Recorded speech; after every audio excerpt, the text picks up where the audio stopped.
Hai, Assalamualaikum semua. Welcome back to my YouTube channel.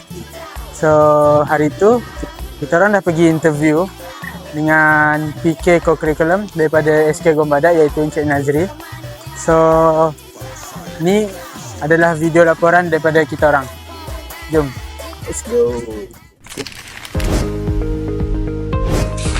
Pendidikan merupakan suatu proses yang menyeluruh dalam membentuk kepribadian dan sasiah individu, khususnya dalam kalangan pelajar di institusi sekolah. Dalam konteks pendidikan, pembangunan sasiah merujuk kepada usaha berterusan dalam membentuk nilai, tingkah laku serta akhlak pelajar agar selaras dengan norma masyarakat dan tuntutan kehidupan seharian. Pembangunan sasiah ini merangkumi pelbagai aspek penting seperti disiplin, kebersihan dan adab yang menjadi asas kepada pembentukan individu yang seimbang dari segi jasmani, emosi, rohani dan intelek. Oleh itu, pendidikan bukan sahaja berperanan dalam menyampaikan ilmu pengetahuan, malah turut menjadi medium utama dalam membentuk kepribadian murid secara holistik. Sehubungan dengan itu, kajian bertajuk Pembangunan Sasiah Murid, Penilaian terhadap Disiplin, Kebersihan dan Adab Komuniti di Sekolah telah dilaksanakan bagi meneliti secara lebih mendalam tahap pengalaman nilai-nilai tersebut dalam kalangan murid di institusi pendidikan. Kajian ini bertujuan untuk mengenal pasti sejauh mana elemen disiplin, kebersihan dan adab diterapkan serta diamalkan dalam kehidupan seharian murid di sekolah. Di samping menilai keberkesanan peraturan dan pendekatan yang dilaksanakan oleh pihak sekolah dalam membentuk sasiah murid yang positif. Kajian ini telah dijalankan melalui kaedah temu bual bersama seorang responden yang berautoriti, iaitu Cikgu Muhammad Nazri bin Ismail, Guru Penolong Kanan Co-Curriculum di Sekolah Kebangsaan Gombada. Pemilihan responden ini adalah signifikan kerana beliau terlibat secara langsung dalam pengurusan murid serta pelaksanaan disiplin di peringkat sekolah. Oleh itu, maklumat yang diperoleh melalui temu bual ini adalah relevan dan dapat memberikan gambaran yang lebih jelas mengenai realiti sebenar tahap sasiah murid di sekolah tersebut. Berdasarkan temu bual yang telah dijalankan bersama guru, dapat disimpulkan bahawa terdapat beberapa langkah untuk memastikan kebersihan tandas sentiasa terjaga, seperti mengehatkan penggunaan tandas, membenarkan hanya seorang murid keluar pada satu masa dan memastikan setiap blok menggunakan tandas masing-masing. Selain itu, pekerja pembersihan akan membersihkan tandas selepas waktu rehat bagi memastikan kawasan sentiasa bersih dan kering. Bagi memupuk rasa tanggungjawab terhadap harta benda sekolah, guru-guru sentiasa menasihati murid supaya menjaga kemudahan sekolah seperti menjaga harta mereka sendiri. Murid juga ditegur sekiranya melakukan kerosakan atau vandalism. Dari segi kebersihan kantin pula, pihak sekolah memastikan makanan sentiasa tertutup. Pekerja memakai sarung tangan dan sisa makanan diasingkan dengan betul. Langkah ini membantu mengekalkan kebersihan kantin dan memastikan kualiti makanan sentiasa terjamin. Berdasarkan temu bual yang telah dijalankan bersama guru, iaitu Encik Nazri bin Ismail, dapat disimpulkan bahawa masalah disiplin dalam kalangan pelajar seperti buli, puting sekolah dan sikap kurang ajar terhadap guru merupakan isu yang perlu diberi perhatian serius oleh pihak sekolah.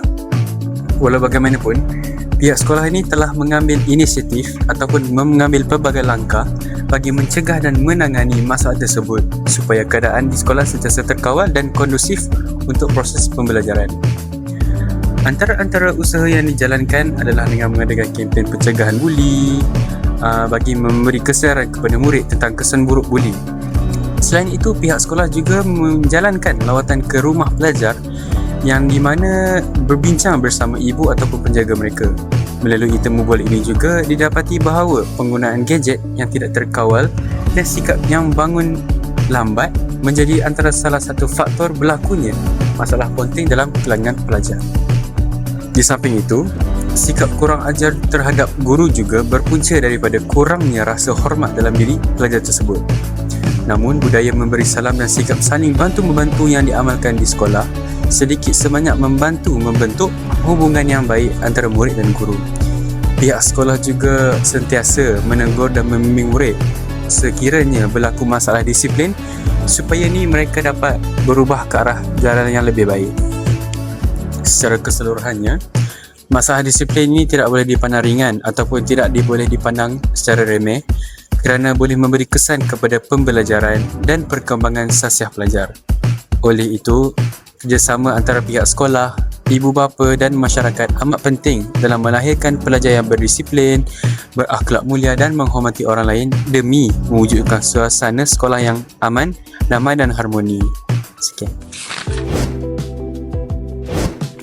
Berdasarkan objektif 3 yang telah kami kaji dari temu bual pihak sekolah memainkan peranan yang sangat penting dalam memastikan adab komuniti dalam sekolah sentiasa berada pada tahap yang baik.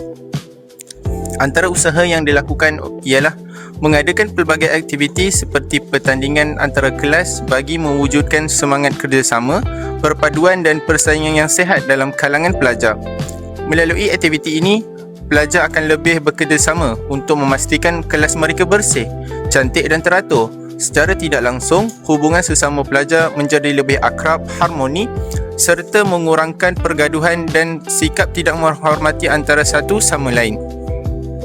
Selain itu, pihak sekolah juga mengambil tindakan terhadap pelajar yang menggunakan bahasa kasar atau tidak sopan. Walaupun hukuman berat jarang diberikan, pihak sekolah akan merekodkan kesalahan sebagai pengajaran kepada pelajar. Ibu bapa juga akan dimaklumkan supaya mereka dapat bekerjasama dengan pihak sekolah dalam membentuk sasiah anak-anak. Pelajar yang terlibat turut dihantar ke sesi kaunseling bagi membantu mereka memahami kesalahan dan memperbaiki tingkah laku mereka. Pendekatan ini menunjukkan bahawa sekolah bukan sahaja menekankan disiplin, malah turut memberi bimbingan dan sokongan kepada pelajar. Di samping itu, pihak sekolah juga menerapkan nilai hormat menghormati antara pelajar dan guru melalui amalan budaya seperti memberi salam. Guru sentiasa menegur dan mengingatkan pelajar supaya membiasakan diri memberi salam ketika bertemu guru dan rakan-rakan. Amalan ini dapat melahirkan suasana sekolah yang lebih mesra, sopan dan penuh rasa hormat. Kesimpulannya, pelbagai usaha yang dilakukan oleh pihak sekolah berjaya membantu membentuk komuniti sekolah yang harmoni, disiplin dan mempunyai adab yang baik dalam kehidupan seharian. Kesimpulannya, keberkesanan pengurusan di SK Gombadak berpunca daripada strategi yang mengutamakan komunikasi yang berkesan dan teguran berhemah. Kerjasama yang erat antara pihak sekolah, murid dan ibu bapa terbukti bahawa ia berjaya melahirkan suasana sekolah yang kondusif sekaligus membantu murid membesar dalam persekitaran yang positif dan saling menghormati antara satu sama lain. So, macam mana video laporan kita orang, style tak style? Saya rasa itu je video untuk kali ini. Jangan lupa like, share dan subscribe. See you guys in my next video. Bye!